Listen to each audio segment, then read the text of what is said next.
We are really excited that everyone is here today. Again, I'm Sarah Ballard with South Carolina Women in Leadership. And South Carolina Women in Leadership is a multi-partisan organization working to get more women in elected and public appointed office in South Carolina. And so that's what we're doing today, is talking about campaigns, talking about your message, how to deal with the media. And we have two fantastic experts with us. So I'm going to turn it over first to Christy Cox so that she can introduce herself. When she's finished, I'll let Chakisse introduce herself. And then they are each taking a piece of the presentation today. They're going to kind of tag team. So if they both get introduced at the beginning, that'll lay the groundwork and then we can start rolling. But before we do that, I do want to thank our sponsors, Duke Energy and Blue Cross Blue Shield of South Carolina. They are the ones that help us make this happen and pull together the support that we need to be able to get y'all trained.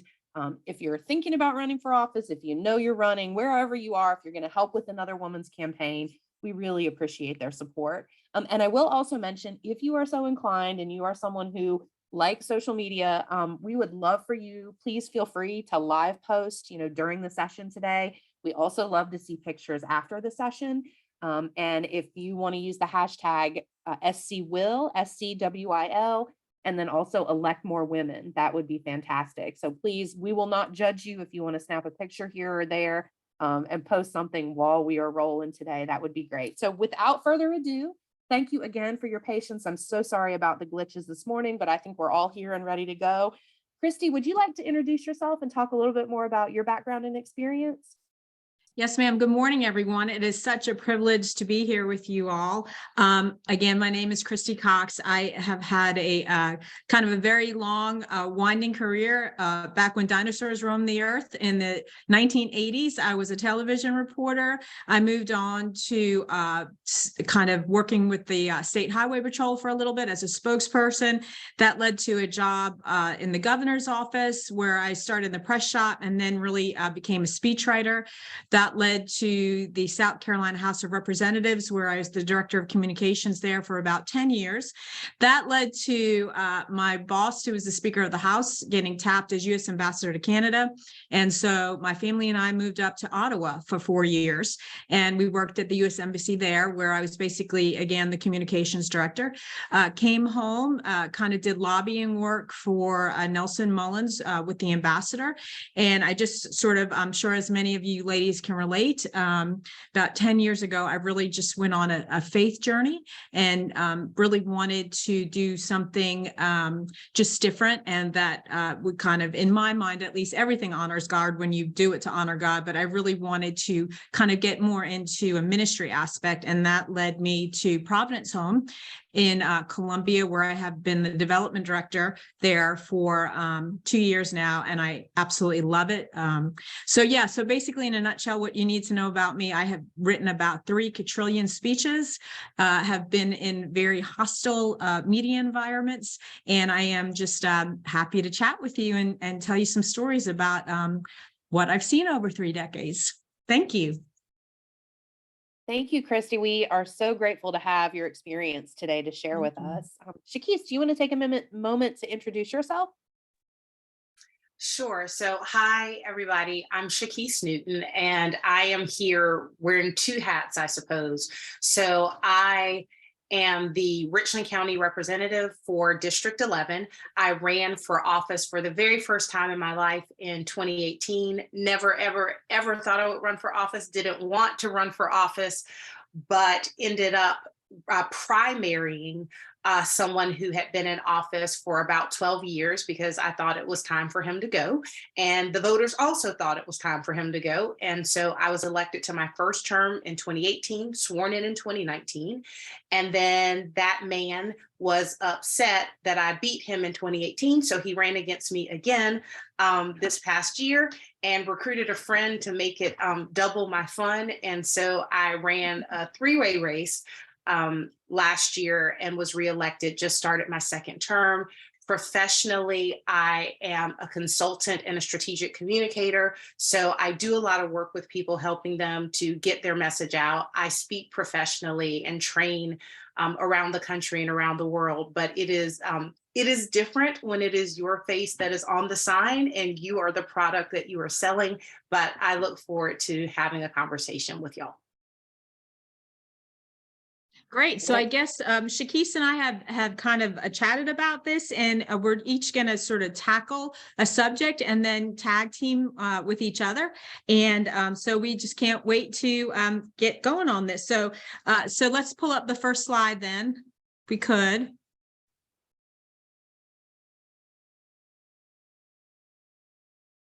Okay, so you know who we are. You can skip that one.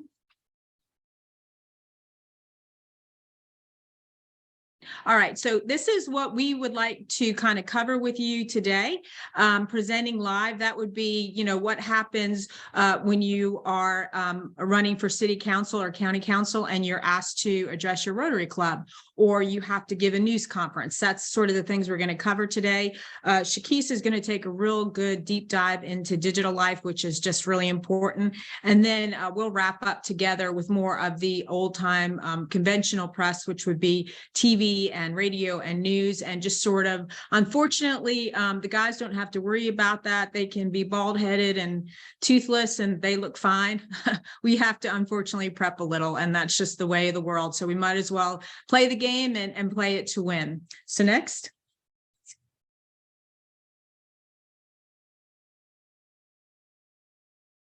All right. So like I said, I've written speeches for about 30 years now, and I have really boiled it down into 3 things. If you want to connect with an audience, and if you remember anything from what I said today, I hope you will remember this. And it's just funny, frank, fast. When you are giving remarks, you want to say something funny. You want to say something self-deprecating. You want to say something that challenges your audience. And honestly, most of all, you want to be fast. And we'll talk more about that in a little bit. But the second one is know your audience. And there's so much to all of this. I don't want to go into all of it today because it's a little bit overwhelming, and we can talk about it in chat room if you have more specifics. But very broad overview. Know your audience. Who are you walking into? If it's the Rotary Club, how many people are there? Who's the president? Will there be a very important person there? Will the mayor be there? Will there be an athlete who is disabled that you need to recognize? Someone special, a mom who does charity work, anything like that. Where you can make connections, know your audience, know what you're walking into. Will you have a podium and mic? How big will it be? Will you have newspaper there? Will you have media there? Just know your audience, know what they're all about before you walk in. Obviously, know your material. Even today, after 30 years, I do not walk into anything. I am in a business group that meets every Friday morning for breakfast. I prep for a 30-second pitch every single Friday. Know your material because it shows, and prepare and practice. And we can go into this later, but the single most important thing that you can do in the digital age is record yourself. And there's nothing that I don't do where I don't put it on my phone first and see how long is it? Am I gesturing too much with my hands? Are my rings clacking? Am I going, And basically the nut of it is how long is it? Know your facial expression. So again, I'm sure Chakisse has more to say about that, but that's pretty much the 4 fundamentals as you're sitting down. You just got asked to talk to your Rotary. This is the things you need to keep in mind. So we can move on. So this is what I really want to hit on. Less is more. Always, always, always leave them wanting more. We have this thing where if someone says, I would like you to speak for 30 minutes, you feel like, oh my gosh, I have to give them 30 minutes. How many of you honestly have sat in a speech and you knew that the speaker had 30 minutes and you thought, oh my gosh, I am so angry that they wrapped this up in 15 minutes. No one in the world, right? No one. You always, when you leave them wanting more, when you speak less than you're expected, you make a great impression without even having trying so hard. So always, always leave them more. Next.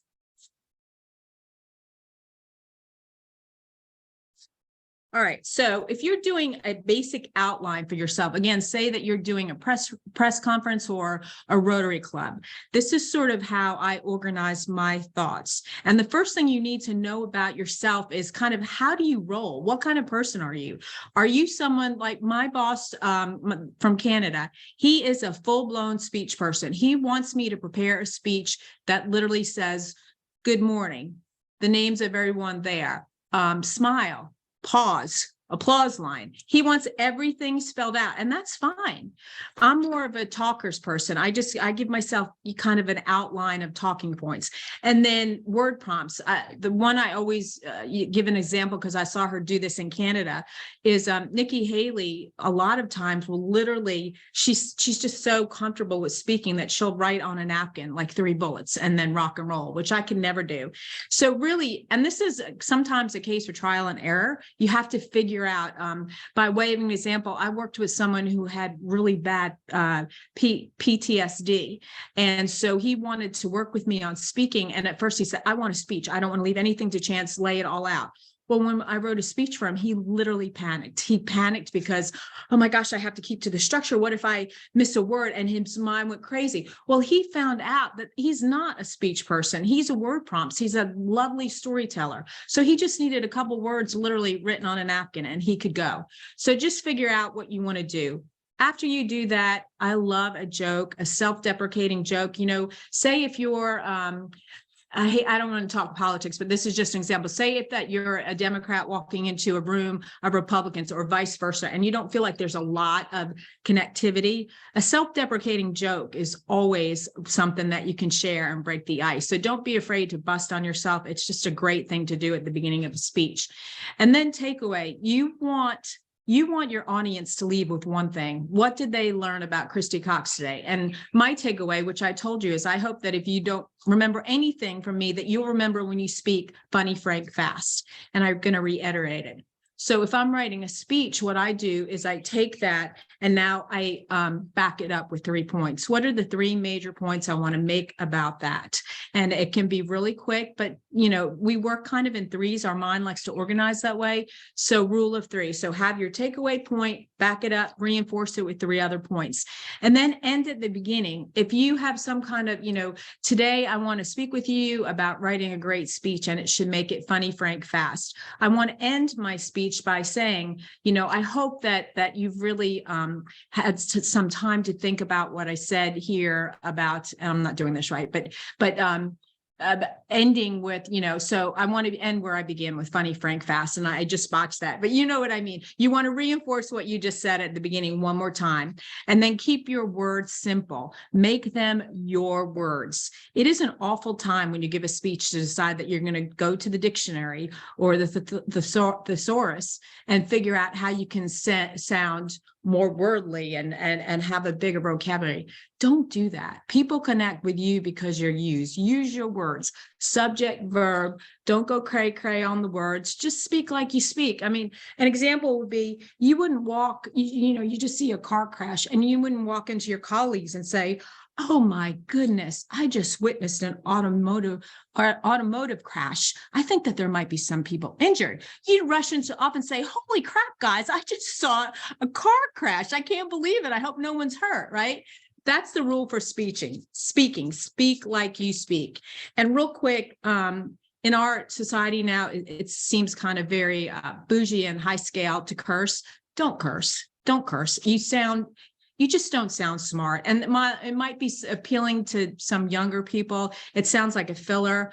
And it just diminishes you. Just don't curse. And also, and I don't want to offend anyone with this, but it's really a simple fact. It's fine if you're in the audience. If you are asked to be the speaker, do not wear a mask when you're speaking. Just don't. If you feel like you can't be in that particular audience without a mask for your safety, then you need to decide, is this speech worth it to me? Because wearing a mask, no one hears you. We miss your facial expressions. There, no good comes out of giving a speech with a mask on. It just wastes everyone's time. Okay. Yeah.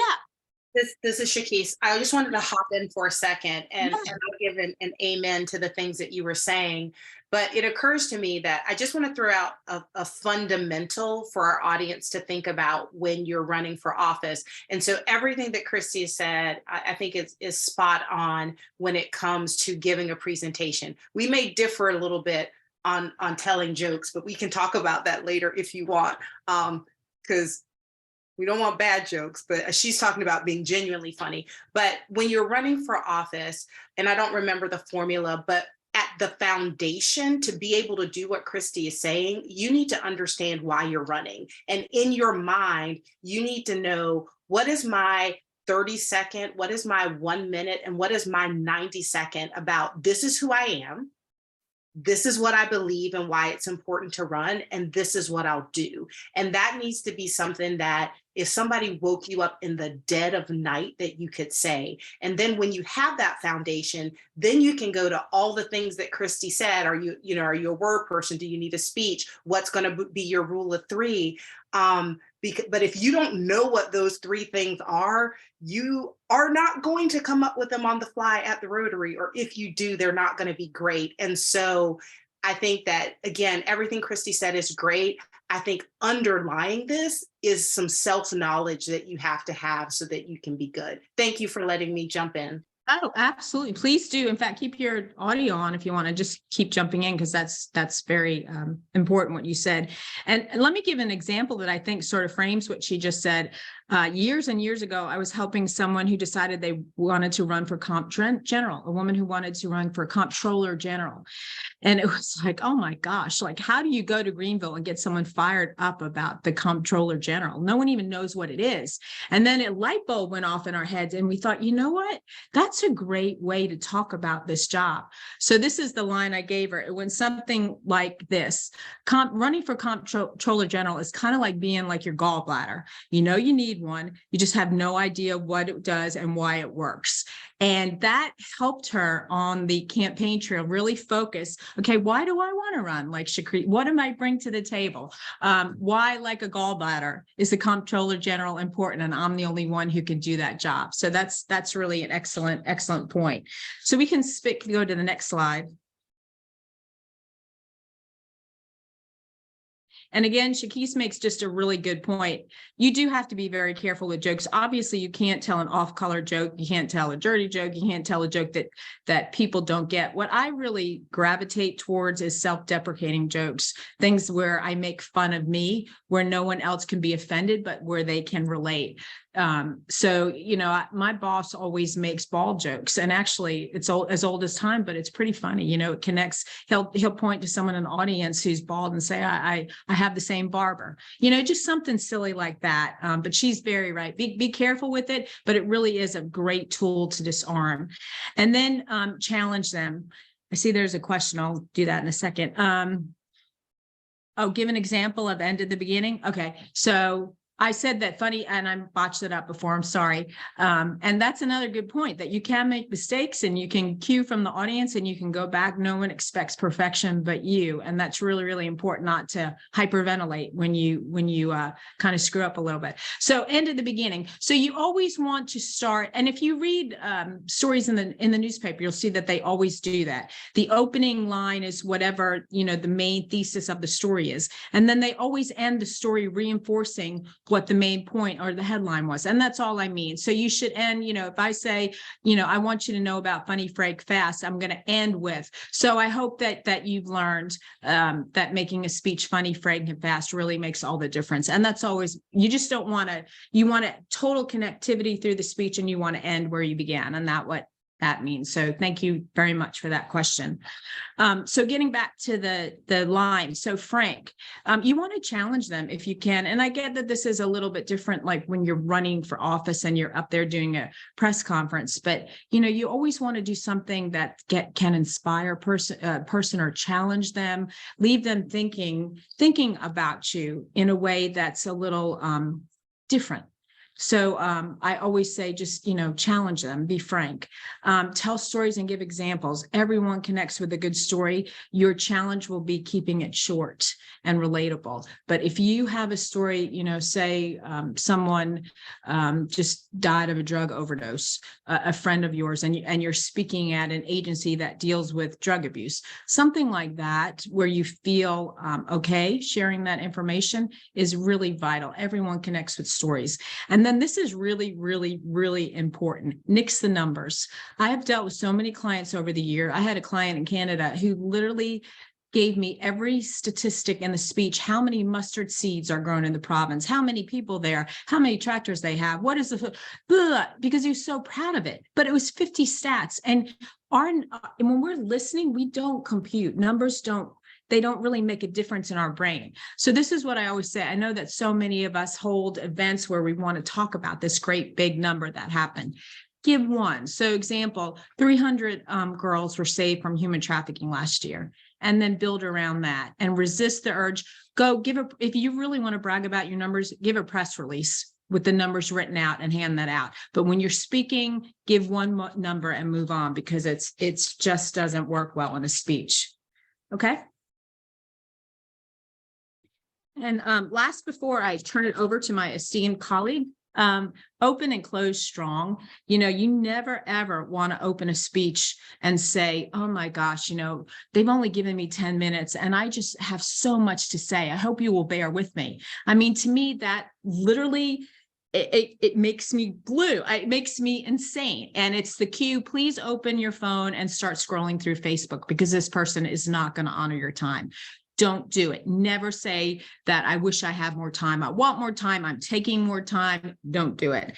And then also when you're closing, it's just a really boring, like, in conclusion, let me say. And the worst thing is if you're say in conclusion and then you don't conclude and you go on for another 10 minutes. Don't do it. It's just, if you say I'm closing, you are anticipating you're closing. And if you don't, people remember that. So just remember, open and close strong. And with that, I will turn it over to Chakisse. Yeah, and maybe real quick before we let Chakisse get started to talk about our digital lives, were there any other questions for Christy about this particular section? And we'll add. We have lots of opportunities for questions. I'm gonna go ahead and roll right into Chakisse if there aren't any questions. Wait, before we do, I just wanted to underline a few things that Christy just said. And so, to Christy's point about leaving people wanting more and not rushing and not saying I wish I could say more. There's something that is called the curse of knowledge, which is we know so much about a topic. We want everyone to know the things about the topic, and we want to give them all the information. Friends, I am cursed. And every time I give a presentation, it takes a lot, because also I do a lot of training and I always want to give people more. And it is problematic. And so we really have to pare it down. And it is the toughest thing that we can do. And one thing that I would do is when I would put so much in my presentations, I would feel rushed. And then to Christy's point, I would say, I wish I had more time. And that really, it bothered the audience. And so sometimes I would get these notes. It's like, I wish, they felt like they were missing out because I told them they were missing out, because I told them I would tell you more if I could, but I can't. And so I inadvertently dampened my own point. And so I just wanted to say to take that to heart. And also, there is something that I call closing momentum. And if you've ever been in a class and the bell rings at 10 o'clock, at 9:55, people start packing up their notebooks. They start putting their things in their book bags. And so pay attention to that when you're in an audience. And you may not even feel done, but when the audience feels done, you are done. And so I just look at it like something that's rolling downhill. And once it starts, you must really respect that. So Christy said it. I just wanted to underline it. And that's all. So thanks. Christy, can you tell us, how do you figure out your best 3 points? I mean, typically if you're running for office, there are more than 3 things that you want to tackle. How do you decide which 3 to talk about? Well, for me, and I would love Chakisse to chime in on this too, because she actually ran, but when I've dealt with my clients and my boss, it's basically, I decide that, first of all, I control the media and the media doesn't control me. So I don't want them writing my message. I want them to know what is most important to me.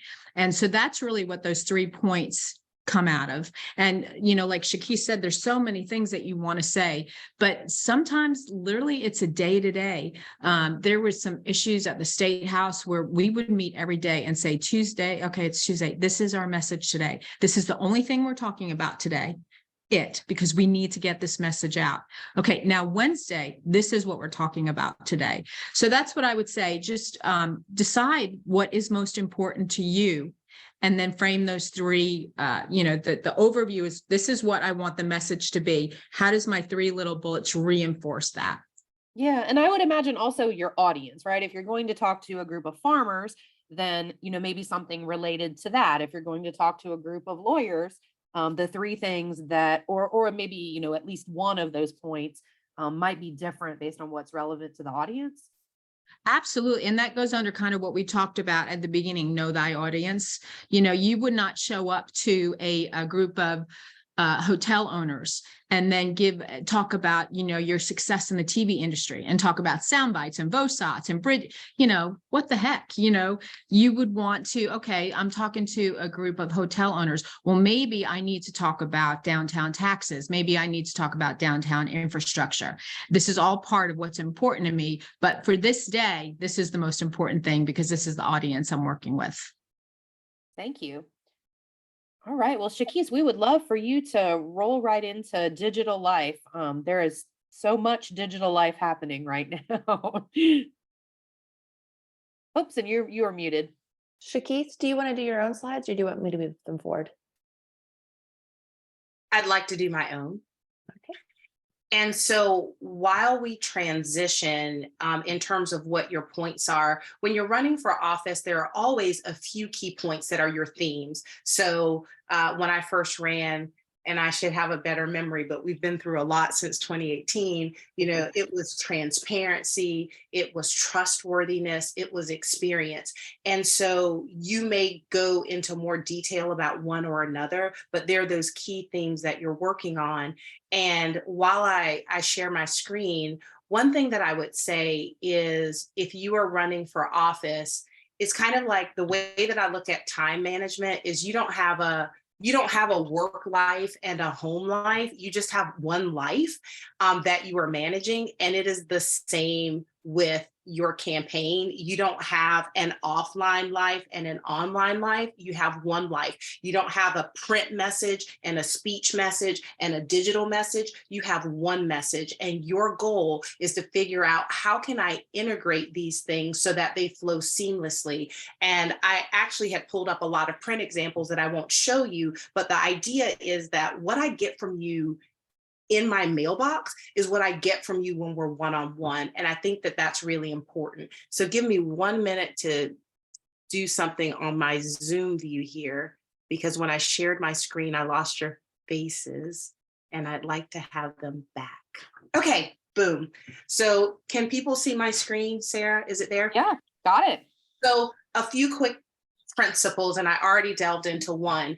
And so one thing that I think is important is you need to understand, what are your goals in general? What are your goals for your campaign? What are your goals for your media? But also, what are your goals for today? And so when everybody showed up and you knew that we were going to talk about a digital presence for a campaign, what were your questions? Take a moment and think about that, because I was talking to Sarah that the things that were listed on the program about cleaning up your digital presence and that type of thing are very important and valid. But when I was running for office, I wanted to understand, how am I going to get my message out? How am I going to amplify myself? How in the world am I going to make time to be a mom and a business owner and campaign and be on Instagram, Twitter, TikTok, wherever else? I'm not on TikTok, y'all. I just was using that as an example.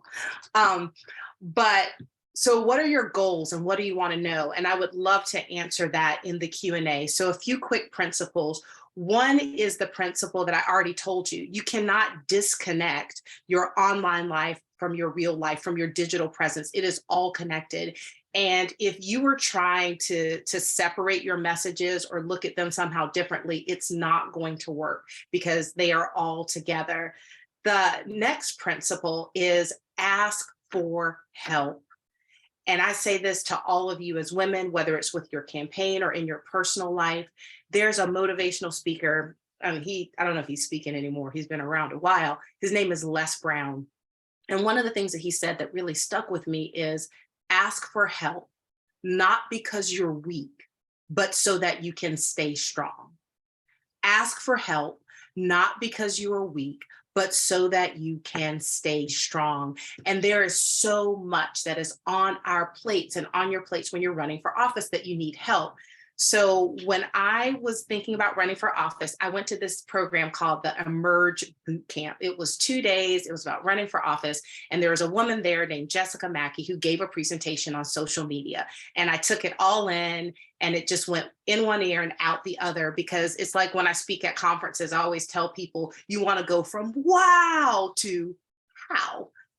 And so later I was at a debate, and Jessica was there, and I walked up to her and I did my very best puppy dog, sad, what is it, Puss in Boots from that movie with the tears in my eyes. I did my very best sad face, and I was like, can you please help me? I didn't even really know her, but she seemed nice and the spirit moved me. And so she came in on my campaign and she helped me with my social media. So that was in 2018, and we got to know each other. We became great friends. Well, a funny thing happened in 2000. In 2000, there was a sudden vacancy on Richland County Council. Jessica decided to run, and who managed her social media? Me, the person she met so long ago with puppy dog eyes, who asked if she would help on my campaign. And then I was later able to pay it forward for her. And we laugh a lot because personally, even though as a communication strategist, I advise people on social media, for me personally, I could skip it for the rest of my life. And I joked with Jessica that during her campaign, I did more social media for her in a week than I do for myself in 6 months. Ask for help, not because you're weak, but so that you can stay strong. And so there are a few things that we're going to talk about when it comes to your platform. And we're going to touch on it very briefly because I want to be able to answer questions. And I feel like I should have told you this. The average South Carolinian speaks 130 words a minute. I speak 150 words a minute with gusts up to 250. So if you need me to slow down or you want to ask a question, let me know. In fact, I'm going to try to slow down for you. So there are 4 components to telling your story online that we're going to talk about today. And the first is what was in your materials, which is taking an inventory. What story are you telling right now? And you are telling a story, even if you're not on social media, that is telling a story. So what is out there? Next is picking your platforms. Where are you going to be? And how will you be when you're there? Are you going to combine your personal Facebook page and your campaign Facebook page? Are you going to separate your work Twitter from your campaign Twitter, from your personal Twitter? Are you going to be on Instagram? How are you going to manage those platforms? And then there's just work. And I know we're tired because it's cliche, but you plan your work and you work your plan. And then finally, before we transition into talking about how you deal with the media, just a reminder that you can be your own media outlet. And that's one of the benefits that social media gives you. So take an online inventory. I should tell you, Sarah was kind enough to provide a lot of detailed slides about how you do an inventory. And so what I have done for today is, pardon me, is I have summarized that, and then I created a section called resources. So you can go back and look at all those detailed points, but we're going to keep it at a high level for today. So take your inventory. What does Google say about you? One of the terrible things about being called Chakisse Newton is it is hard for people to spell your name right. But one of the good and also terrible things is if you Google Chakisse Newton, it is me. And so it is easy to find me. If your name is Jane Smith, then it might be a little bit more complicated for you to be found. But what is it that is out there about you? And one of the things that I do and still do is, and I've had it even before I ran, is I have a Google alert for my name, where I've gone into Google. I wanted to know every time Chakisse is mentioned, in quotes, Chakisse Newton is mentioned. Now that I'm on county council, I have one for Richland County Council. I have one for Richland County, though I had to specify South Carolina because there's a Richland County somewhere in the Midwest. And occasionally people who live there reach out to me about garbage issues. And I have to tell them that I wish that I could help, but I'm in South Carolina and not in Indiana or wherever it is that they are. So what are the things that you have said? My husband was so on me when I decided to run for office. He was like, you've got to prune your social media. You've got to go out there and you've got to see what's on there and you've got to, take stuff down. And that is good advice. I'm going to tell you, I did not do that because I thought about it and I just didn't say anything. And so if you are troubled by my puppy, then I'm sorry, but I didn't have to do that. But sometimes people do. And do think about this. I remember when I told a friend I was going to run for office, he goes, all your skeletons are going to come out of the closet.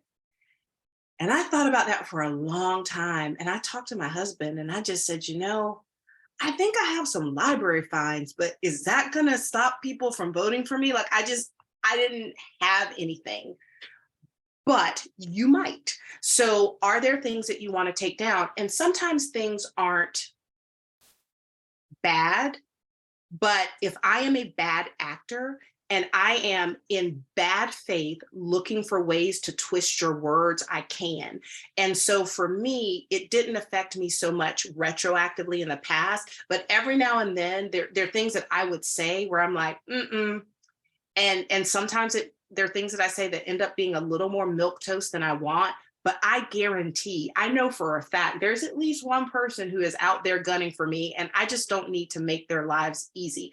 So are there things that you need to take down or remove? Are there photos? Are there comments? Do you have private personal information out there? One mistake I made when I ran for office, I did not realize that the paperwork that I filled out was going to become in the public domain.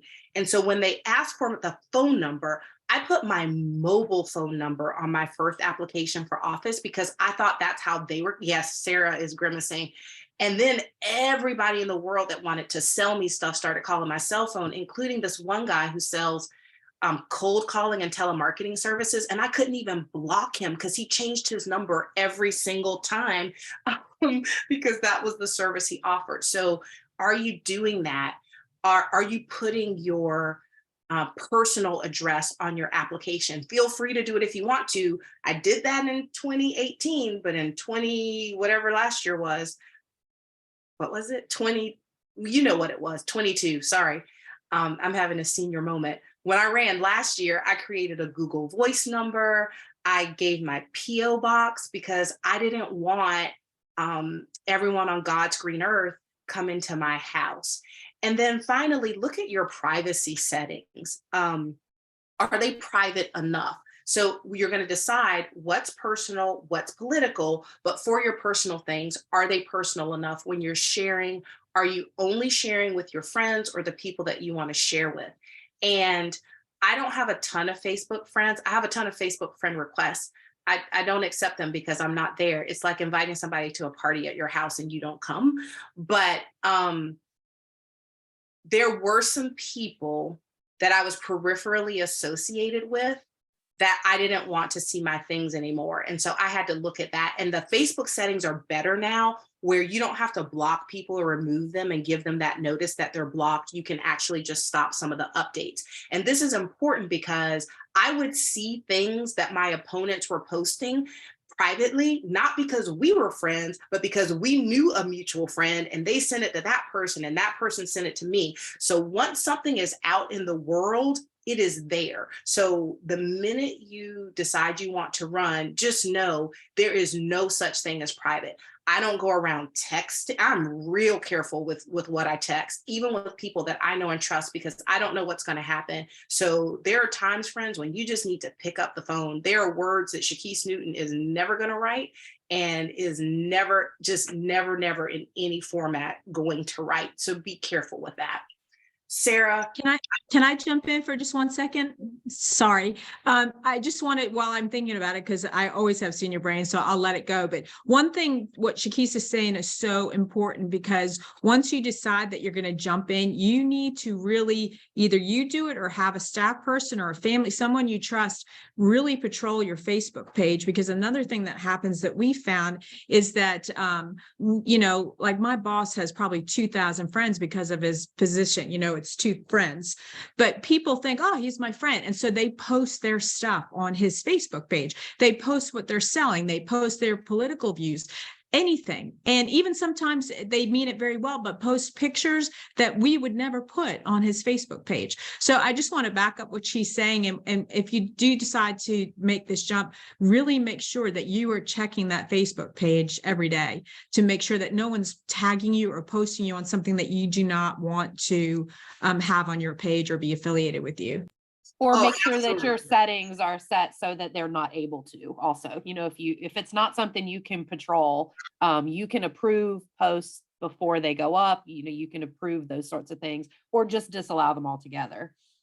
Yes, but there are workarounds. So my Facebook settings are set so that you cannot post photos on my timeline, but there's some weird, somehow sometimes people are able to slip in. But Christy, I want to really emphasize her point, and it goes back to something I said before, so mention it in this context. I said ask for help. There are many ways to ask for help, and one of the ways is like what Christy said. If you have people who are out there and they're doing the social listening for you. And I'll give you an example. There's a community Facebook page in the area that I represent that I just had to get off for my blood pressure because it was toxic. And I remember I asked my aunt, I was like, hey, can you read this for me and summarize what's happening? And my aunt came back to me and she said, you asked me to read this page. You told me I couldn't fight people. You've got to pick one. And I said, you know what? Don't read it. It's okay. Because she was like, they're talking about my baby. So you need to have someone who loves you, but who's not going to fight and who's not going to get engaged in those battles.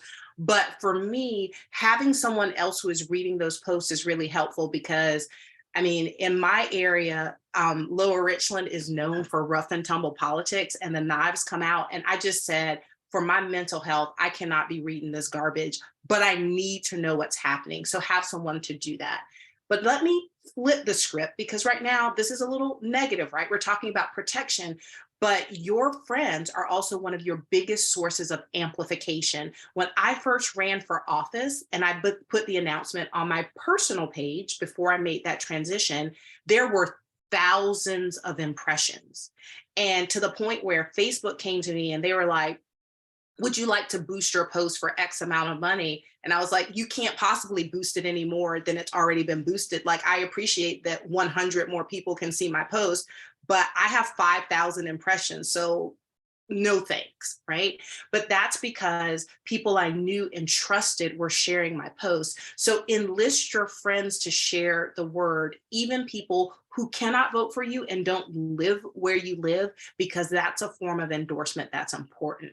So Sarah, I know we've changed the schedule a little bit. I have some more that I'm going to share on this, but I want you to keep me honest in terms of time. So how much more time do I have to talk about digital?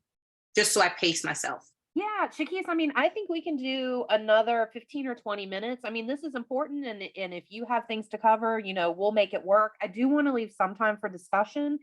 So why don't we shoot for 15 minutes at this point? Does that work? I'll shoot for 10 and then Okay.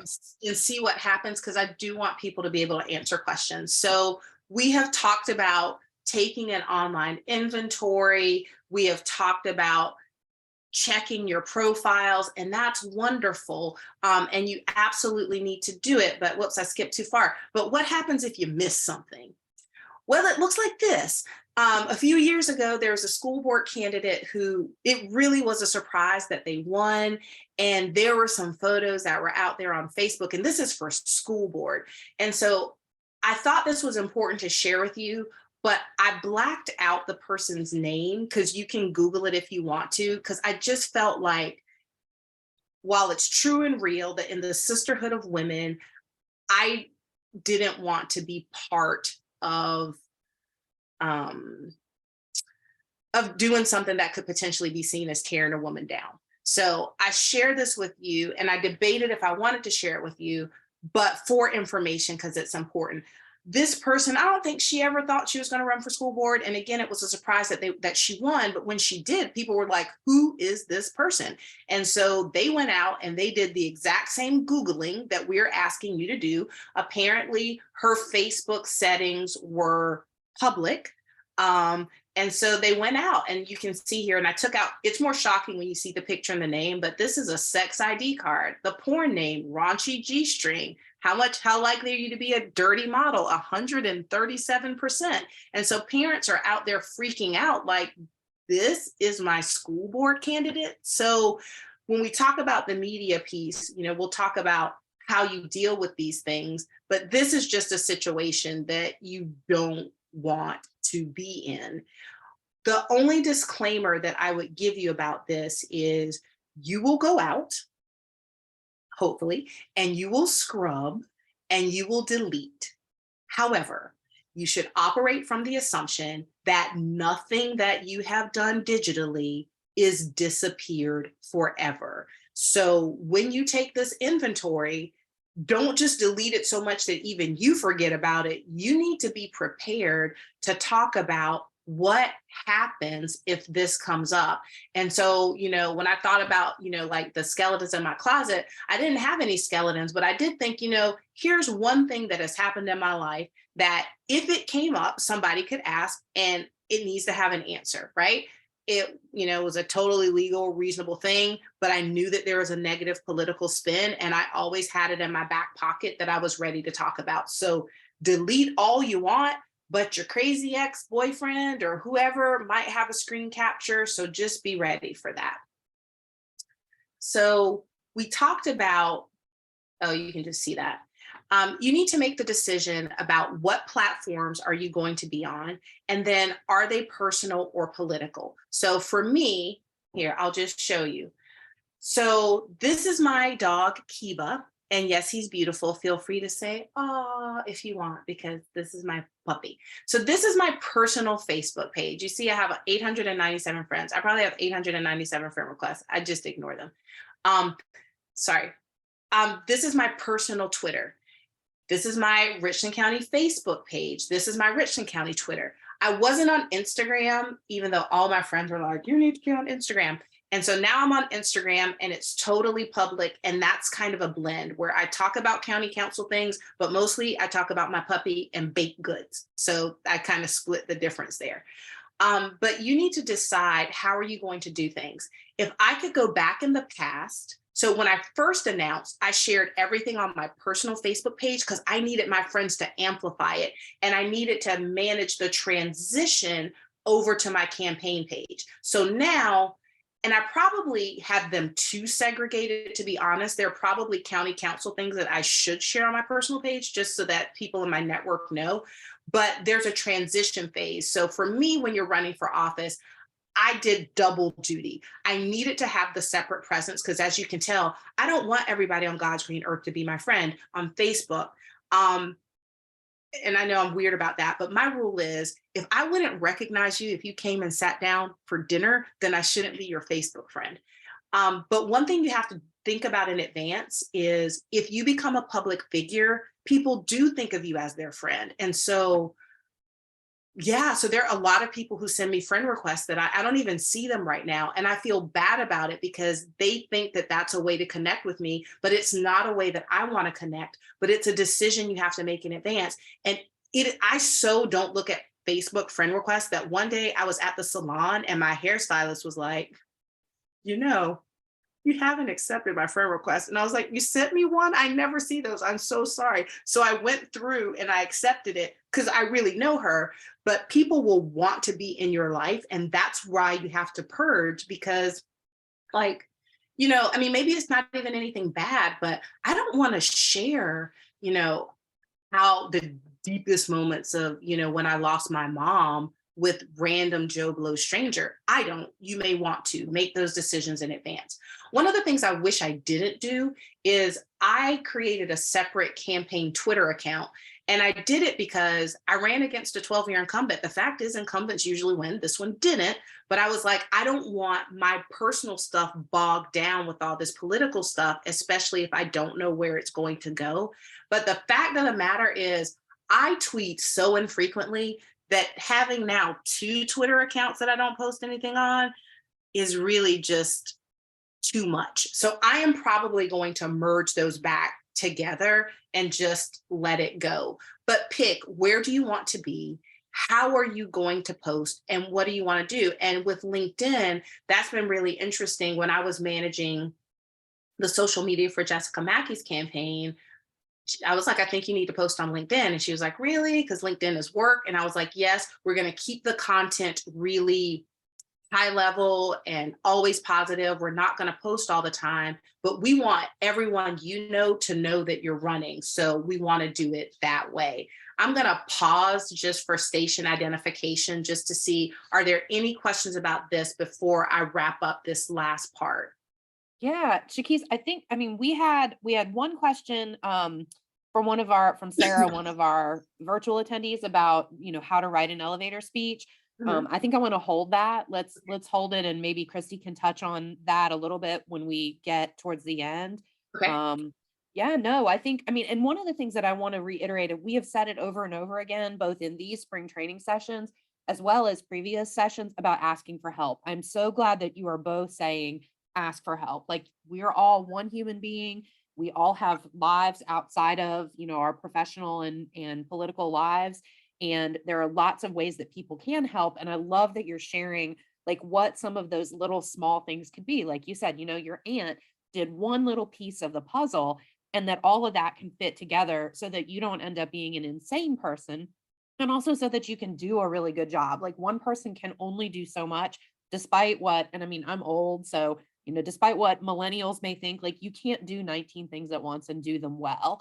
And so thank you for like really driving home that message. So like, you can't do everything, you have to ask for some help. Sarah, Sarah, sorry, go ahead. oh, I don't know if this is the question you were holding, but on my display, and I don't know where your magic square is, there's someone who has their hand raised. Can you see? Oh, I do. I see Criselda, and thank you. She just also popped in. How do you transition your pages? So that is a really relevant question to this section. Is that something that you could touch on real quickly, Chakisse? Sure. So let me be specific about what I meant. And then if that doesn't answer her question, then I'll come back. So what I meant by that is, when you have never run for office, you don't have any political page, right? You just have whatever personal pages you have. And it is hard for me to imagine a circumstance where you would not announce this huge life-changing thing you're doing to your personal network and personal friends. So the moment that you're ready to run and announce, you should have your page ready to go. And so what it looks like for me, how about that? For me, my transition was, I posted I'm running on my personal page. I would post links to my campaign page. I would ask people, go like, go share, go tweet. And then I would share from my campaign page to my personal page. And you do it that way because if you're creating it organically on your personal page, when people share it, it looks like you, the individual human you, but you want to look like you, the candidate you. And so I would share things from my campaign page to my personal page. The way that I did it is, with my first election, I duplicated almost all the things, right? And they were parallel because I wanted to maximize my reach to people. But once the campaign was over, it was, hey, y'all, see me here. And at that point, this fiberglass wall went up between my personal page and my political page. So again, every now and then there may be some Richland County thing I need to share. I mean, everybody can know about the litter pickup, right? But after the election was over and after I thanked all the people, I just stopped. And some people do it differently. I think that, so she's not in office anymore, but you can still Google her. But if you live in Columbia, Tamika Isaac Devine used to be the mayor pro tem and served on Richland County Council for a number of years. And she has done a pretty masterful job integrating her personal brand, her professional brand, and her political brand all on one Facebook platform, all on one Twitter platform. And so the question is just, who do you want to be? I am so clear, I am not that person. I just, I once had a situation where a person that I really know and trust ran into my children in a social setting and she'd never met my children, and she walked up to them and introduced herself by name, and she's a mom. I just found that really weird. And even though I like and trust this person, I thought about all the other people in the world who are out there, and I don't want everybody to have that kind of access. So did I answer your question about transitioning? Yes, you did very well. Thank you. Okay, thank you. So Chakisse, I don't want to derail us too much, but we've said, like, once it's out there, it's out there. There's no such thing as privacy. Like, someone can share something to their, Yep. Save something to their phone or whatever. In reality, like, I mean, it's fantastic that you've, like, really probably never done anything that you need to be ashamed of. Like, the rest of us have, or maybe not. I don't want to say the rest of us, but, like, we've all done something that we're not I've done super things proud that of. are not for public consumption. I did Yeah, private. there you go. There private you that I go. would like There to you go. see. So, I mean, like, how do you, is there, like, if you've got skeletons in your closet, does that mean that you can't run for office? Or, I mean, like, what's the threshold? How do you, and I guess maybe, is it that you have to decide what you're willing to answer for or address or be prepared to come out? And even if you say that's private and it's not something I'm going to comment on, like, kind of what's the meter, if you will, or, like, how do you, if you've got something, then Okay. what do you, like, I guess you just have to decide, like, am I okay with it coming out? And if I totally am not, then is that a deal breaker for running? So I'm going to tag team this with Christy. You're not thrown under the bus yet. You're bus adjacent. So get ready. So, Sarah, to your point, I would say you do have to decide. I mean, let me just make up something. Like, let's say, I don't know, I adopted a child, right? So you may remember, well, you people are too young, but like a long time ago, well, like, let me stop. Let's say you adopted a child, and that's something that's very private for you and you don't want to talk about, then, and it's just going to be part of your story, then you get to make that decision. Generally speaking, what I would say are two things. Number one is the data say that women are too self-critical, right? And so we inhibit ourselves more than anybody else would. And so we have to decide. But I mean, if you killed a man in Reno just to watch him die, in that case, maybe you don't want to run for office, right? But yeah, I think you just have to decide. And the fact is that we're human, and while social media can be very unforgiving, I think that people in real life can be forgiving. So just decide. But the second thing that I would say that I think is also important is, when I ran for office and I was advised, the person I ran against, they're like, this person's gonna tell lies about you. And I was like, well, like, what kind of lies? And they're like, I can't tell you, it'll just be a lie. So you prepare for your skeletons, but you have to just be prepared to talk about uncomfortable things. It depends on your race. Like I said, mine is like bare knuckled, rough and tumble. That's my area. And I knew my area was going to be like that. It is a full contact sport where I am. But sometimes people are going to make up things that aren't true. So what's important is you must be prepared to get your message out. And what I would say to combat some of those negative things is my brother, his motto to me all the time was frequency, frequency, frequency. That is what you're looking for in your campaign.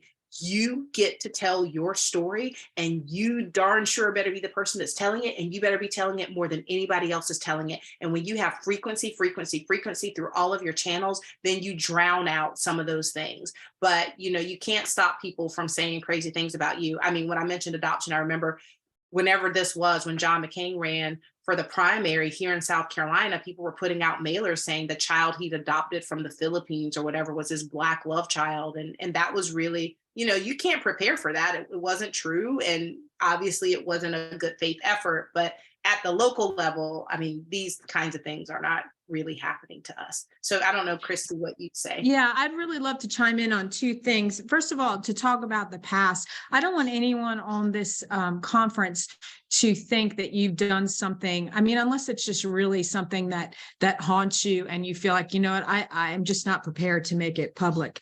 But otherwise, please don't let that handicap you, because I just want to say that as someone who's kind of grew up in the media in the 80s and Barbara, you can relate to this.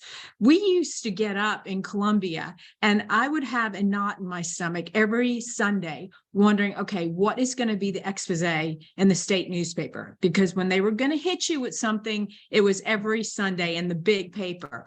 Well, social media is good and bad, but one of the things that social media has really done is reduce scandal. I mean, unfortunately, we live in an age, and I honestly wish it wasn't this way, where there's not too much that's terribly shocking.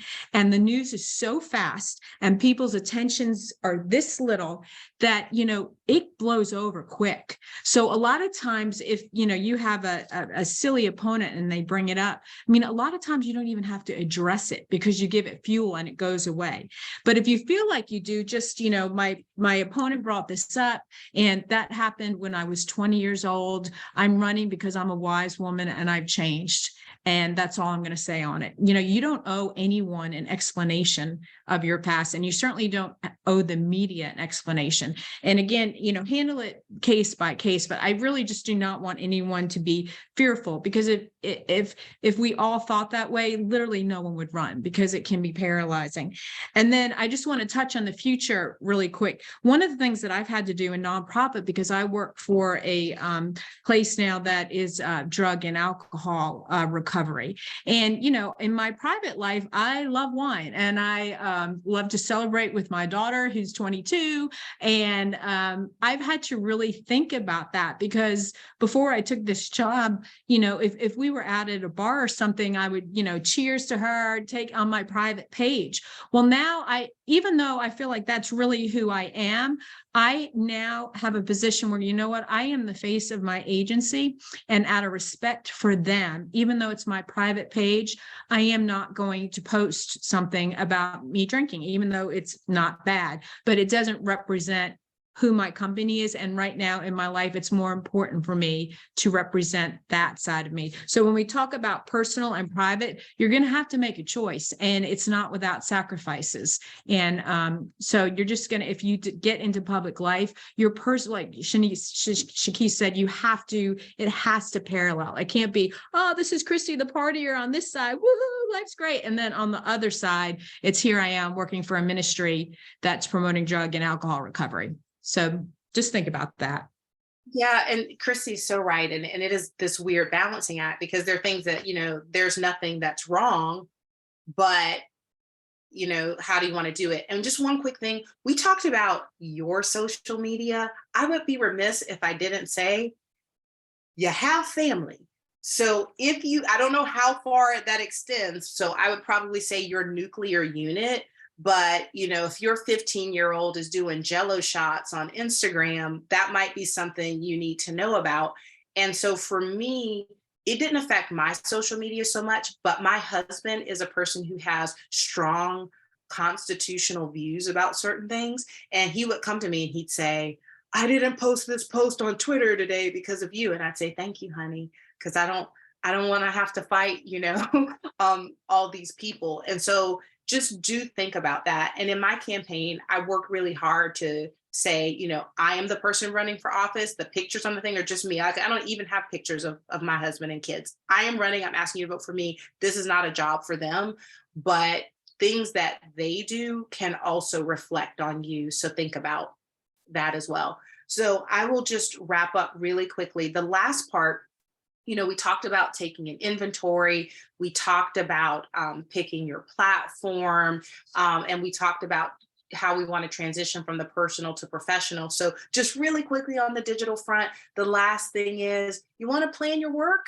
and you want to work your plan. And so what works the best is when you have thought these things out in advance. You are doing so much work. There are so many things that are happening on the fly that once you know what your key messages and points are, you want to be ready to rock and roll on social. And I could have showed you so many things.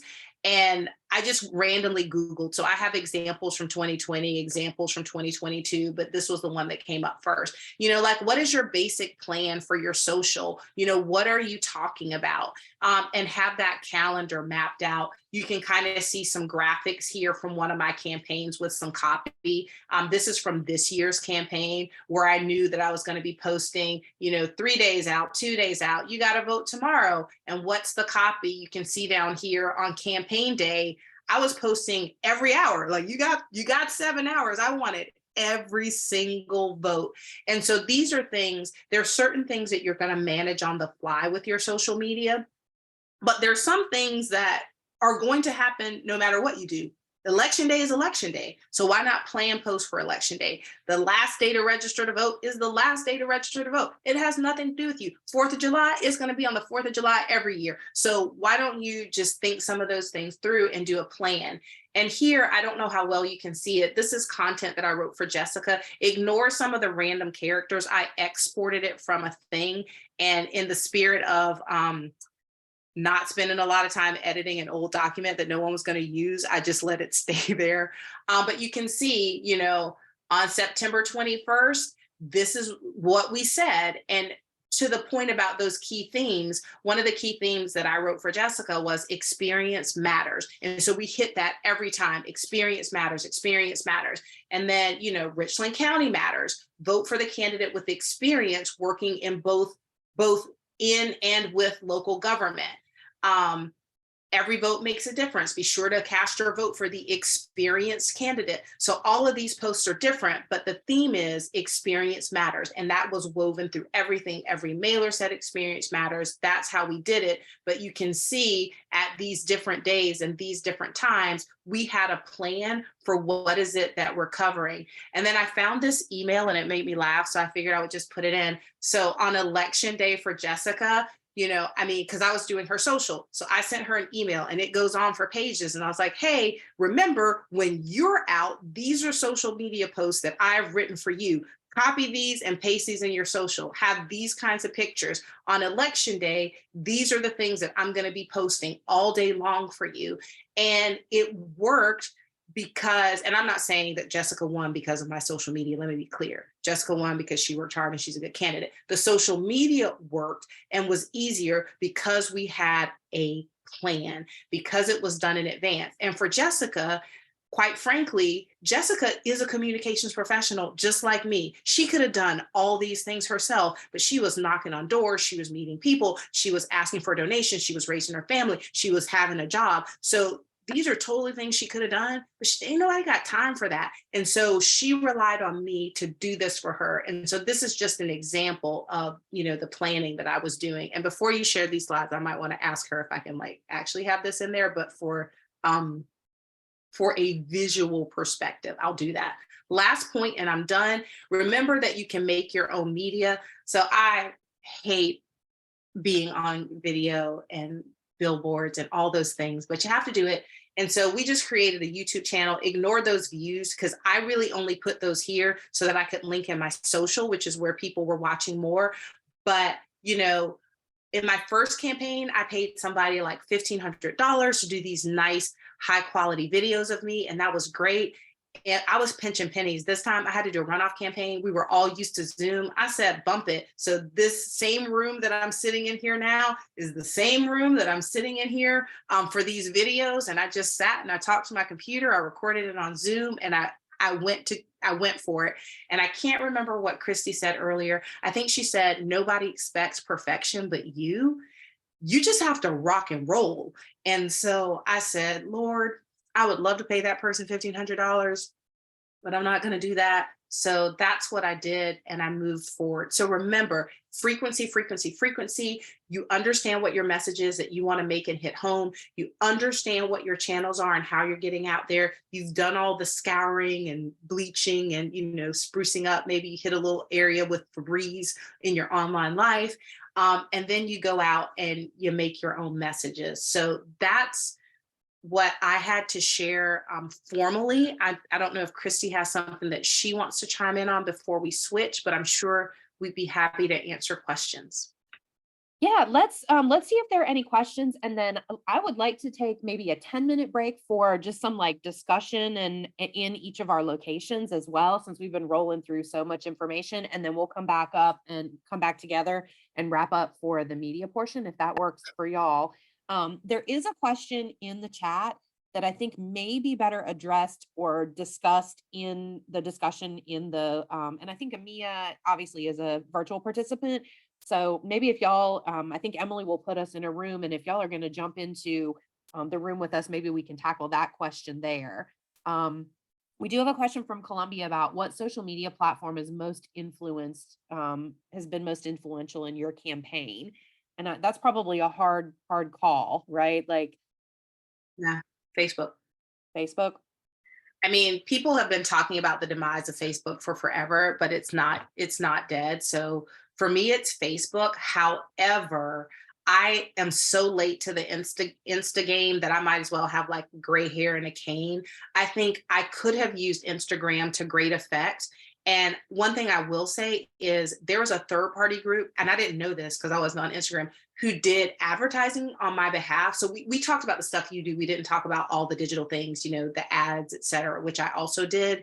But I know my Instagram ads got a lot of play. So if I were looking at it today, I would say Facebook and Instagram, and you can do something. There are social media scheduling tools that will let you post to both at the same time. So I wouldn't even worry about like trying to divide them. But Twitter is just because it's there, but Twitter is a tool more to connect with journalists. So every tool has its specific spot. And so if I wanted to do some media outreach, or if I wanted to make sure I was hitting a media, I would do Twitter for that. And Got keep it. in Thank mind you. too that you need I'm sorry, that you need to be very strategic too. She's absolutely, Facebook is where you're gonna, if you're like a big pot, the biggest part of the pie is Facebook.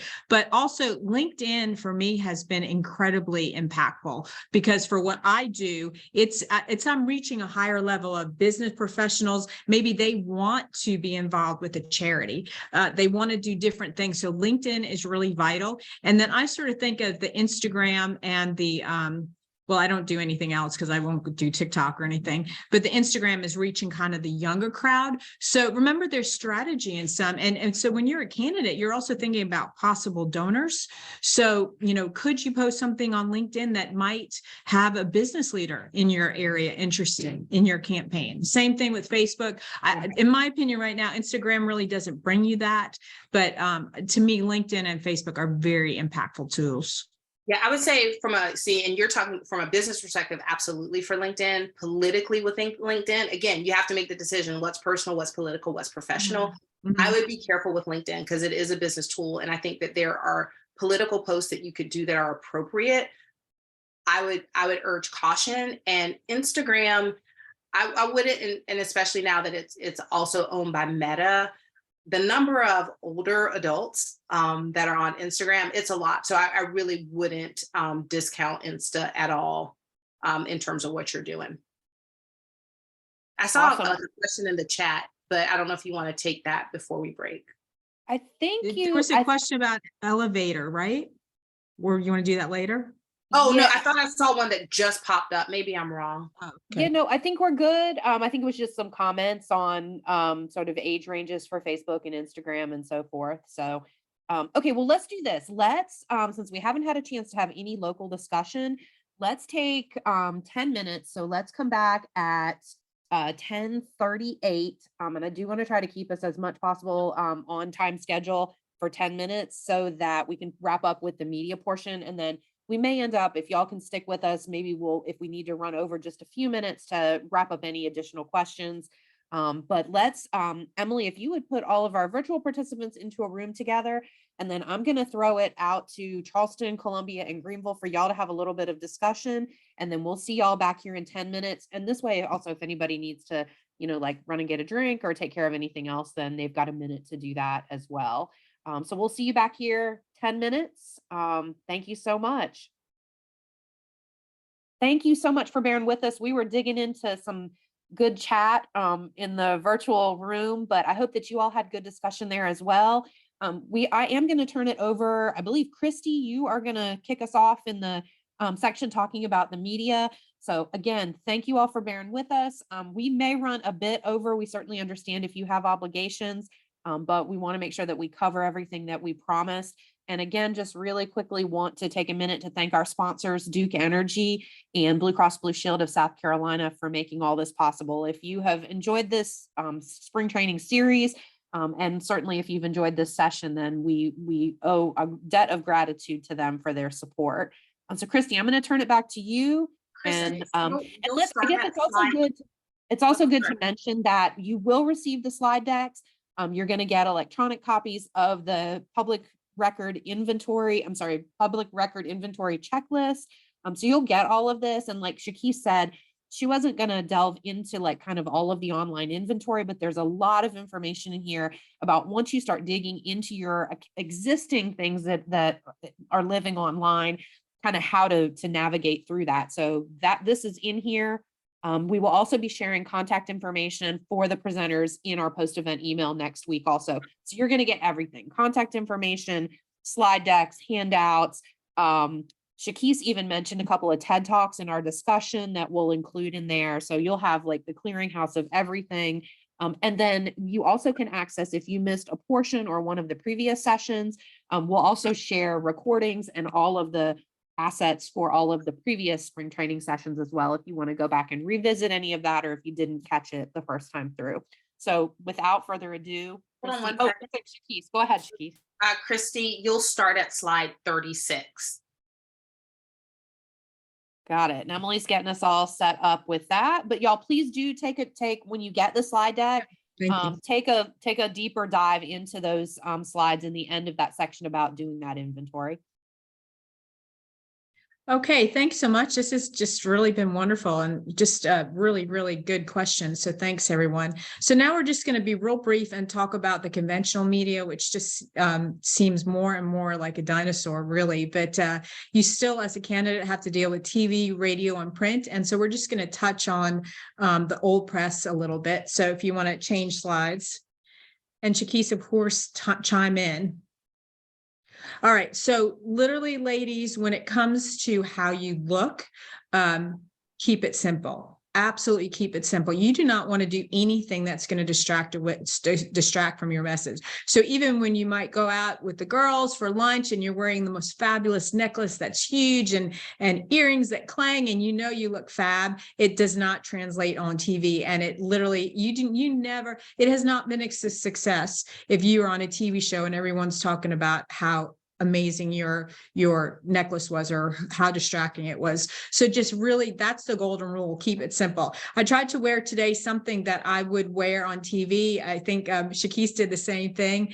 So this is monochrome, and I know I'm preaching to the choir because ladies all know this, but if you wear a monochrome color, especially if you're live and you're going to be head to toe, maybe at a Rotary Club or something at a podium, keep wearing the same color, no matter, even if it's a color that you don't think is slimming, like white. If you wear it all in the same color palette, it's immediately slimming. So that's always something to keep in mind for TV. And I do hate to tell you this, but it really is true. The TV does add 10 pounds. There's nothing you can do about it. The only thing that you can do is dress for it. So I always recommend really structured clothing, nothing that people will walk away talking about, nothing that's noisy, and everything in symmetry. So you see today, I have on little tiny earrings.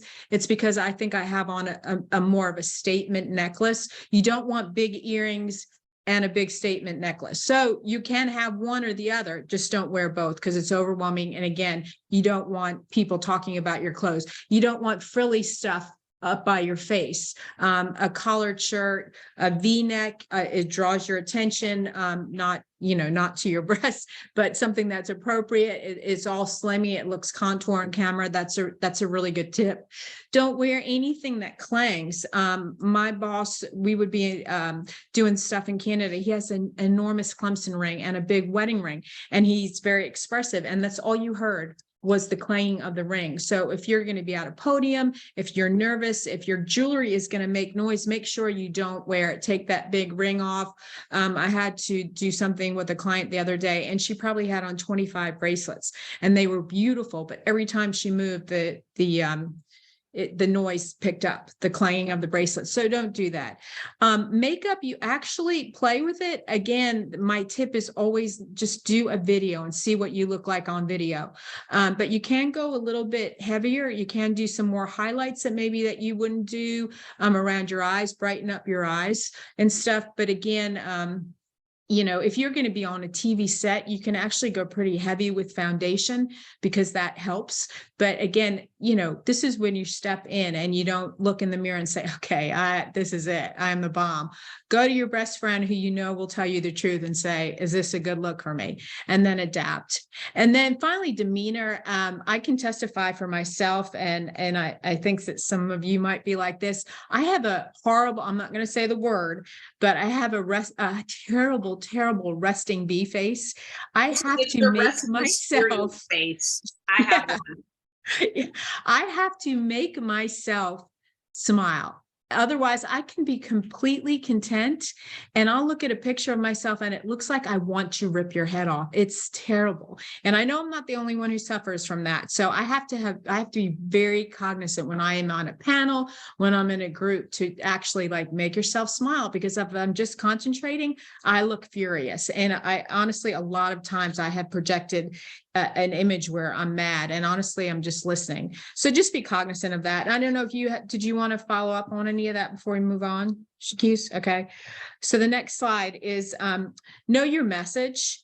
Answer the question you want, not necessarily the one you're giving. And this, especially as a candidate, I really want Chakisse to chime in. You know, I always, again, I go back to my boss who was ambassador. He would get harsh questions from the Canadian press.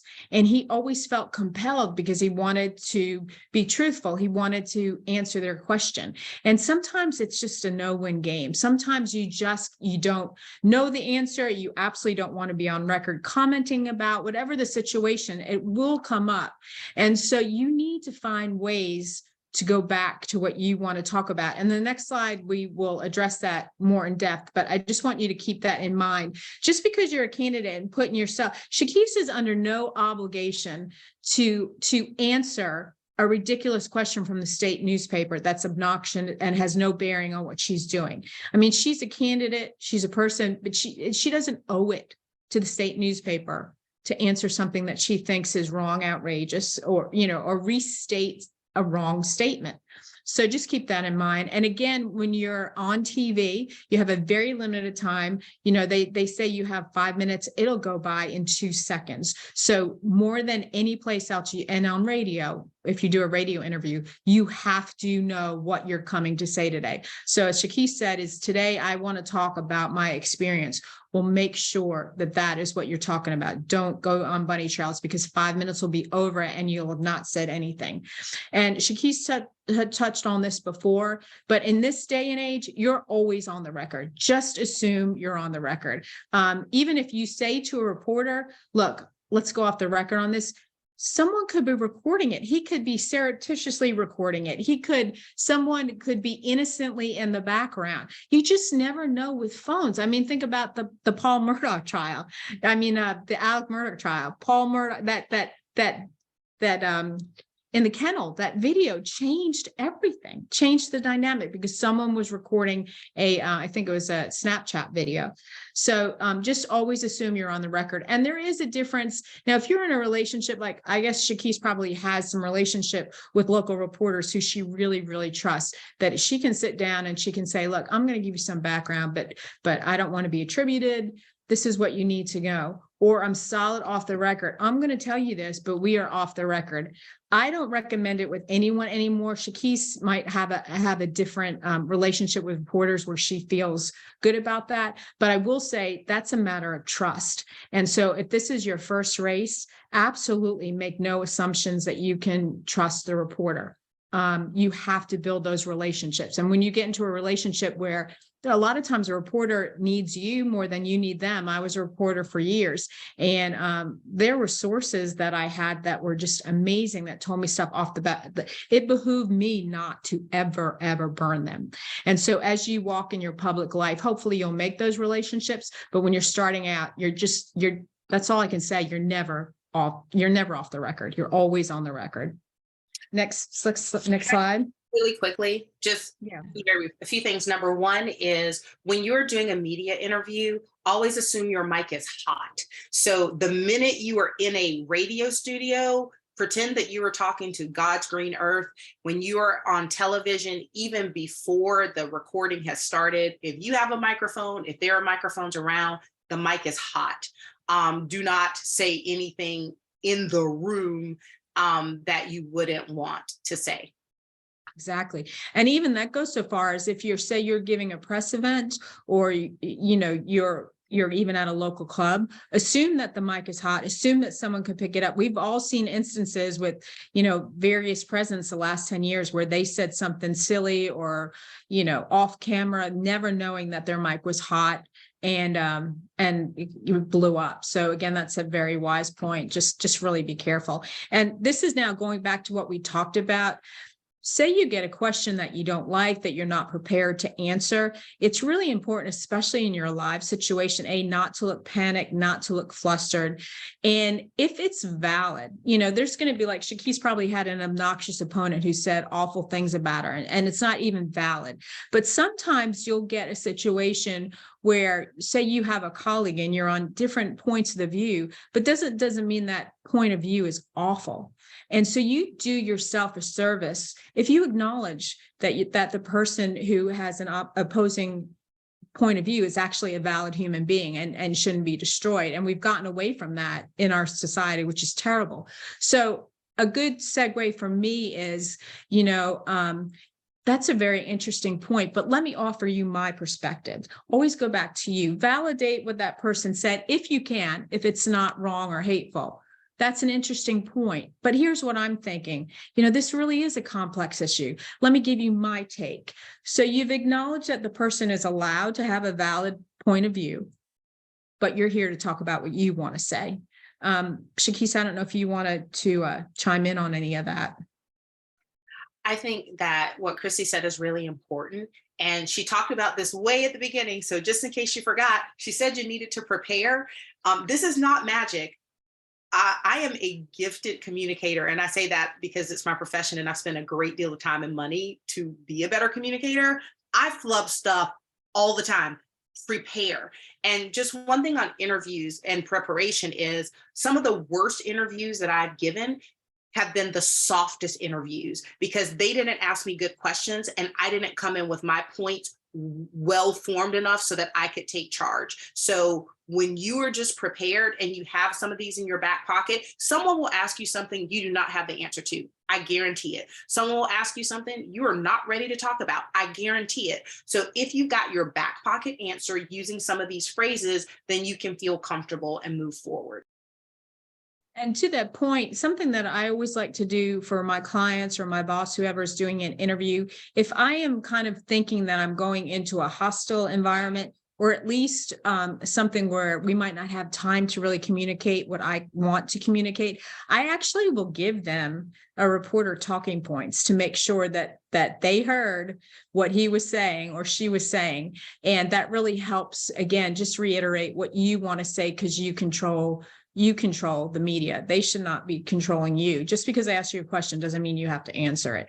And in general, they're not there. They're not interested in making you look as wonderful as they can make you look. They're interesting to ding you. Not all the time, but a lot of times. So just beware of that. So we can go on to the next, that kind of segues into the next slide. So stick to the facts. You never win arguing with a reporter, and especially in this age of digital media where everything is on camera. I mean, even if you are completely in the right, completely valid, it just is it's just a bad look. So don't argue. And if he's very hostile, say, you know what, or you can't answer the question, or you don't want to address it, say, you know what, I appreciate what you're saying. Let's talk about this offline. And again, that's when you make the decision about off the record, but just get back to what you want to talk about. You don't have to keep engaging a hostile reporter. And I think Chakisse talked about this before, but avoid acronyms. You know, if you're going to go in and talk about, I keep saying the hotel and TV business, but don't address a group of people in the hotel about stuff that you would talk to the TV industry about. And you shouldn't do that on camera either. Just don't use acronyms. Most people don't know what they mean. If you're caught off guard by a question, it's totally okay to say, you know what, let me think about that. Even if it's a live setting, you know, if it's really throws you for a loop, and say, that's an interesting perspective. I've not heard that before. Let me get back to you. Can we move on to this? Or let's move on to what I, came to talk about. And again, you'll have reporters who push back, but that's all that you can do. I mean, you can't answer a question that you have no idea what the answer is. You certainly can't lie. You can't make something up or guess, because guess what? That's your opponent uses your wrong answer against you. So that's all you can do, is be human. You know what? Wow, I hadn't thought about that perspective. It's really interesting.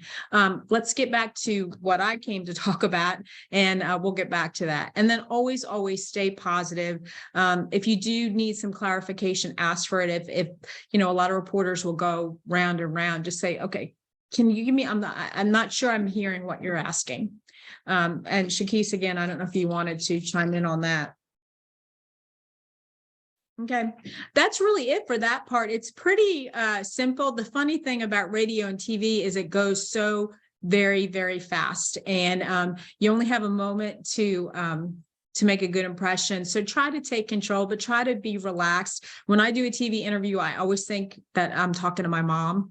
I avoid the red light. I just, I'm talking to my mom. I'm having a conversation. It just happens to be recorded. And something that you guys, a very interesting thing that's happened in this kind of new age with social media taking over and papers really kind of falling by the wayside. You have local papers, and they're really not, they don't have big budgets anymore. So very, very, very often, and I think Chakisse, you can testify to this, you can literally write your own report and you can send it into the local paper.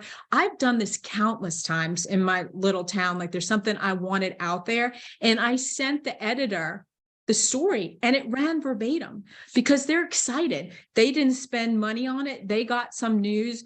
You're great because you told the story the way you wanted to. You gave them filler. It's totally a win-win. So please don't be afraid, especially with the locals. Send them stuff that you want, that's written by you. Get someone to proofread it, make sure it looks good. But chances are they will literally print it verbatim. Anyone have any questions? Yeah. Very good. Chakisse, I see you're unmuted. Did you have anything that you wanted to add before we field questions? I think it's better to just take any questions. Fantastic. Well, and I know that it is 11:05. Thank you for giving us a few extra minutes of your time. And again, I want to apologize for difficulties at the beginning. I'm sorry if it was inconvenient for anyone, but I think that it was well worth a few minutes delay. This has been fantastic information. And I think that we are also putting together sort of additional follow-up training sessions. We're calling them office hours.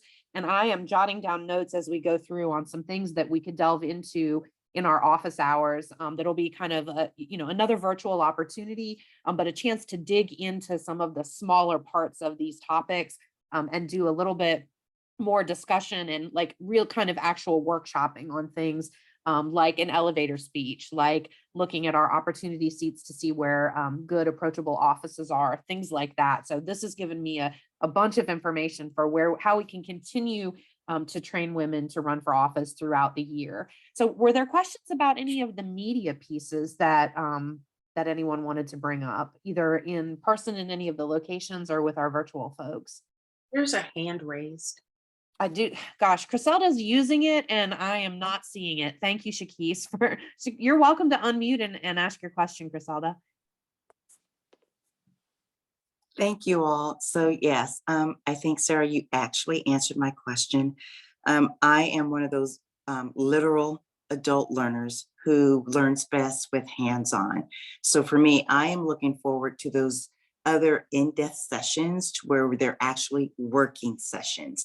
You know, Chakisse, you've got my juices flowing. I heard you say that you actually deliver courses or you have training sessions on strategic communications. Is that something that we could look forward to here with SCWIL? I can't answer that question.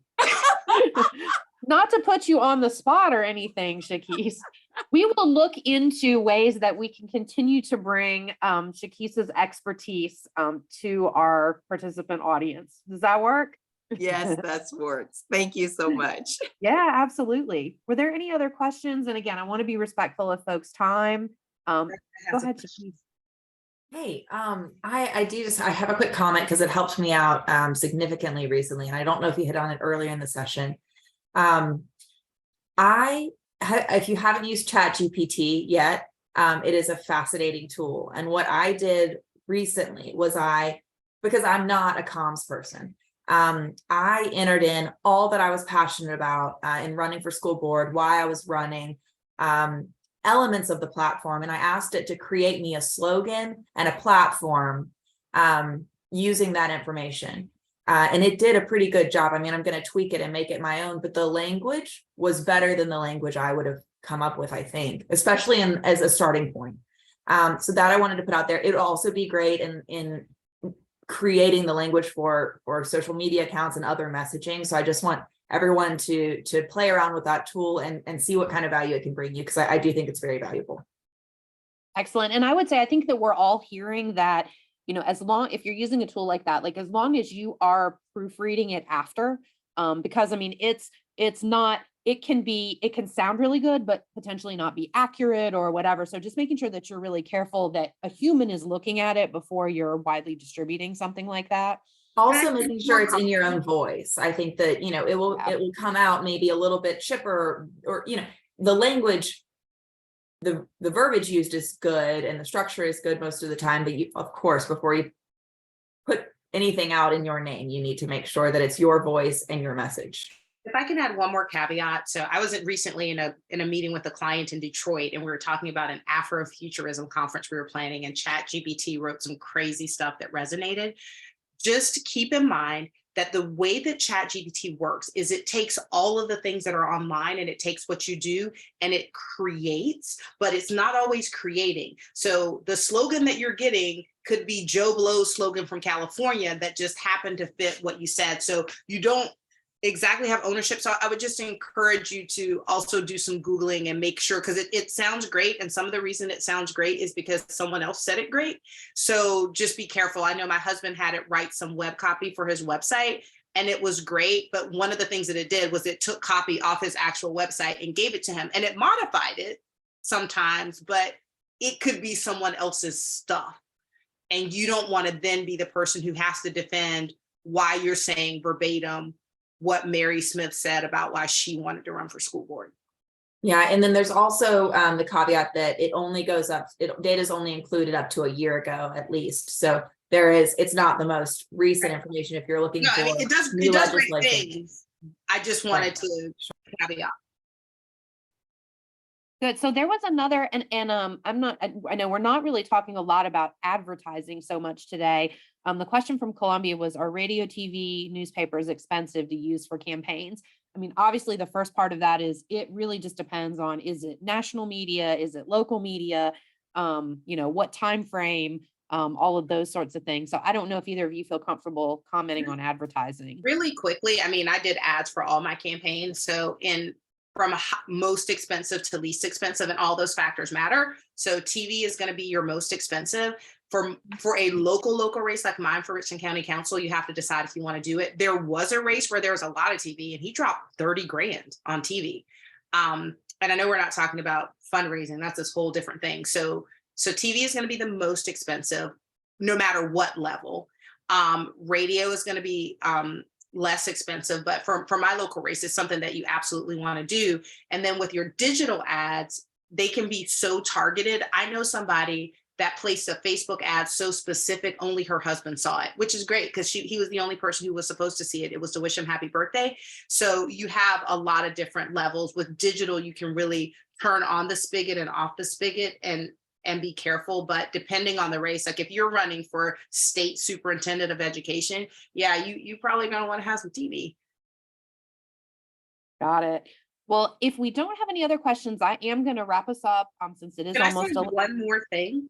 please. Just because I know I sound like a negative Nelly about Facebook, which is true because I hate it. And now that I'm an elected official, I hate it more. But feel free to connect with me like on LinkedIn or like on Twitter or Instagram. I mean, I'm so excited every time a woman decides that she wants to step up and share her expertise with the world. So really excited about that. Just because I don't want to be on Facebook doesn't mean I don't want to connect with you some other way. Very good. Well, thank you, Christy. Do you have anything else that you'd like to say? Well, this has been fantastic. Thank you, Christy and Chakisse, for offering your expertise and your experience and all of the anecdotes and stories that you can tell. And if you enjoyed today, we are going to have a fantastic session next Saturday, the 18th, same time frame, 9 to 11. Same locations, but also virtual. If you're not already signed up, or if you know someone else that you think might like to join, please let them know. It's going to be a panel discussion with female elected officials. So it's going to be fantastic. And you'll get even more of the sort of real life application of campaigns and what people faced and tips and pointers from our panel of female elected officials. So the same kind of things that Chakisse was able to talk to us about from her campaigns today. We're going to multiply that times 6 next week, and we'll have a full 2 hours for that panel discussion. So we're very excited about that. Thank you again for joining us. I also want to mention, if you have not received your t-shirt, I think everybody in the physical locations should have their shirts now. They were back ordered, but we did get them a couple days ago. So if you're a virtual participant, those are going to be going out early next week. So do not think that we have forgotten or that, we baited you with a t-shirt and then just gave you campaign information, although that wouldn't be the worst thing, right? But we do promise that we will get your t-shirts out to you. So thank you again. Again, thank you to our sponsors, Duke Energy and Blue Cross Blue Shield of South Carolina, for making these opportunities possible. We will get you everything that we possibly can next week. A replay of the session, presenter slides, handouts. I'm gonna, if Chakisse is willing to send me a few links for some of those TED Talks that she mentioned I can't remember if it was in our breakout session or here, but we'll be sharing all that contact information for our presenters. So we're super excited to have had them today, and we're excited to wrap everything up. And we'll have more details next week as well about the office hours, which is that sort of continuation workshops that drill down on some of the topics that you all have indicated that you'd like us to delve into a bit further. So thank you again. Thank you, Chakisse and Christy. I hope everyone enjoys the rest of their weekend. We appreciate you being with us here today. Good day, good weekend, and we will hopefully see you next week. We've got elected officials from the State House, school board, mayor, city council. So all different perspectives from all different levels, from local on up to higher office. Again, thank you so much for joining us, and have a great day. Thanks, Charleston, Greenville, and Columbia. Take care, everyone.